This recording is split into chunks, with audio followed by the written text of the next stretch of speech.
No wonder lawyer is the last laugh, whether it was intentional or it just happened by default. But no wonder when we talk of regulations in e-health, I think lawyer would have last laugh. And that reminds me a very famous song of Amitabh Bachchan movie Lawaris.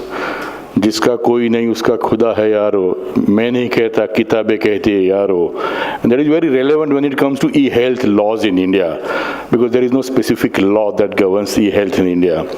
And when there is no specific law, it becomes interpretational issues. And on a very lighter note, जिसके बहुत बाप होते हैं उसके बहुत problem होते हैं. That's what I think the e-health is, and that is what I think I would cover what exactly is there, but I'm not going to talk only about the what. I think I'll talk a little bit about how also, how to navigate through. And before that, I think I don't want to spend much time. Everybody knows what is e-health. So healthcare services provided over electronic platform, but the buzzword is digital. But when it comes to law and when it comes to court, the electronic and digital has different connotations of interpretations. Be careful there. So when you talk of what regulations are there in India, there are many, there are plenty, and there are good, bad, and uglies of them. And when you talk of law, let me talk of who are the stakeholders. And what I'm going to speak is about last 1.5 years, and Dr. Ganpati knows that this particular sector, e-health, started with telemedicine. Again, all enzymes are proteins, but all proteins are not enzymes. So every telemedicine is e-health, but every health is not telemedicine. Remember that. That again is a very important clarity we need to have from law perspective. So these are broadly what we have seen are the stakeholders in our experience, right from the user, the technology service providers, patient, hospitals, paramedic, ancillary service providers. These are the all people who play a role. And that is where, and we have struggled a lot, because sometimes you have an app where somebody comes just as a user, he may not be a patient. But user may become a patient, then the issue starts. And the most important stakeholder, according to me, which I intentionally kept, is doctor. How many doctors are sitting in the audience? Oh, majority. And honestly speaking, this is what I remembered from my 14 years of surgery and 14 years of law, and last 2 years when we started working on such thing. That is why I thought, let me put ... because stakeholders will keep on increasing. So what I'm going to cover is how exactly the laws govern, and as I mentioned, there's a plethora of regulations in India. So broadly, I think 4 things I see in e-health. One is providing access to doctors, providing drugs to doctors online, to patients, consultation by doctors, and providing technology platforms. So broadly, I have not included all small things, but these are the 4 areas which I see e-health services are really involved.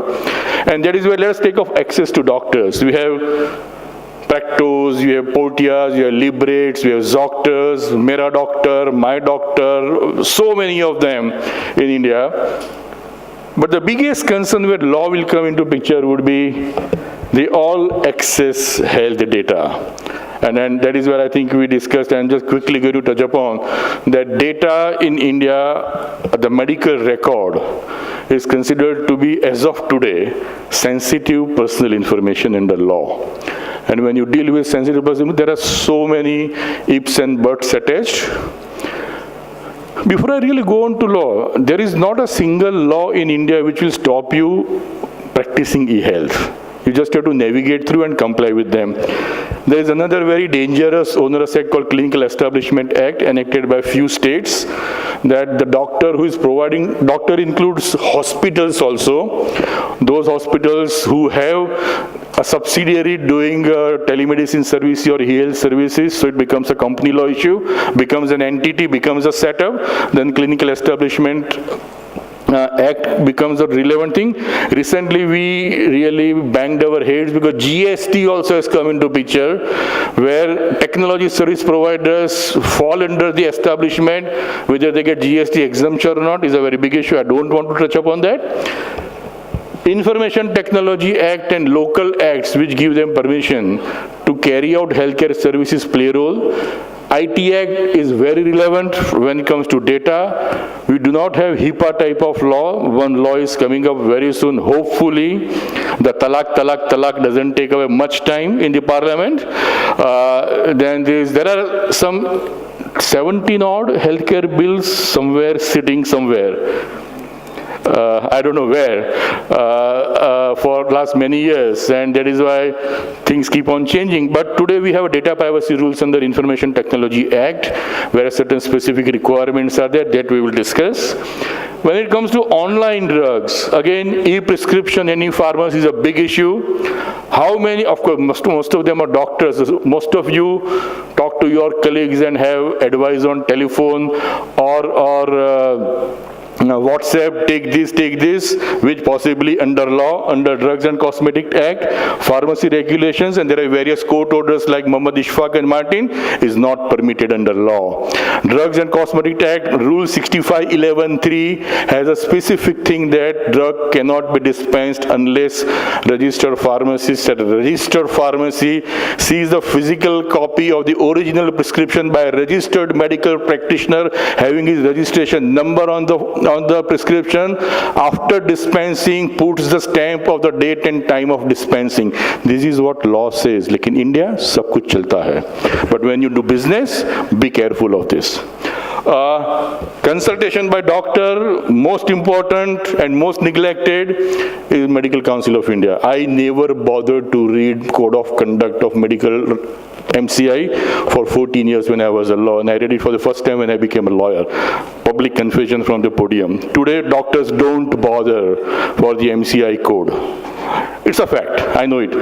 But the most important thing I think doctors need to be worried on e-health when it comes to law is the liability issues. There are so many, and what covers?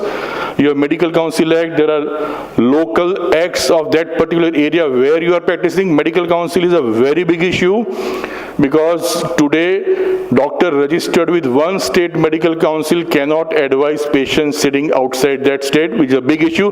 Recently there is a change. We worked a lot on the national telemedicine license. There's a very big positive that has come. Now it is permissible, but you need to get that clarification there.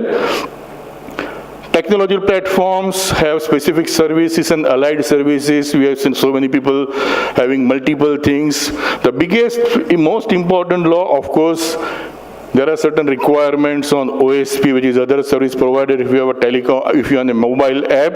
But the most important, contract law is going to be very important for all technology service providers, because what you do is you enter into contract with multiple. You have hospital one side, you have ambulance services other side, you have a corporate company somewhere. You create a small room in that, their setup in their offices and provide services where paramedic is sitting. That is where contract is going to decide about the liabilities. Quickly on there, what are the concerns? I'll go very fast. Medical advice across state borders, I discussed, were a big issue. Recently, a clarity has come that doctor registered with one medical council can practice across India, but not yet implemented. That is one thing we discussed in the last conference. Prescription over internet, I discussed. Rule 65 of drugs and cosmetics will become a big issue. Health data protection, again, unless... See, what happens that when you capture data, whatever information that is collected over e-health services, if they are identifiable and non-anonymized, we call it, then there is a problem. Problem in the sense that you need to comply. You need to have informed consent, you need to have privacy policy, you need to have so many things which you need to carry out to comply with them. Fortunately, as Professor Rhit mentioned, electronic health, I can mention that, no?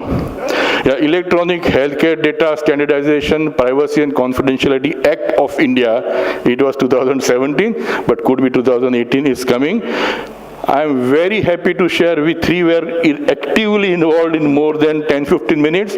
This law is better than HIPAA, that I can tell you for sure. Which has clarified a lot of things, and once it comes, it is going to resolve lots of issues in that. Liability of telemedicine over telemedicine e-health, be careful. That documentation is important. Don't neglect that. Nothing is going to happen to you, and record everything. There are various things that whenever you are advising the doctor sitting here, majority, clarify what you are doing, what you are not going to do, what are the limitations. That is going to play important role. General regulatory compliance, I don't want to go into that. These are the certain consents you require under unsolicited commercial communication, telecom communication to consumers. All those compliances are required. That doesn't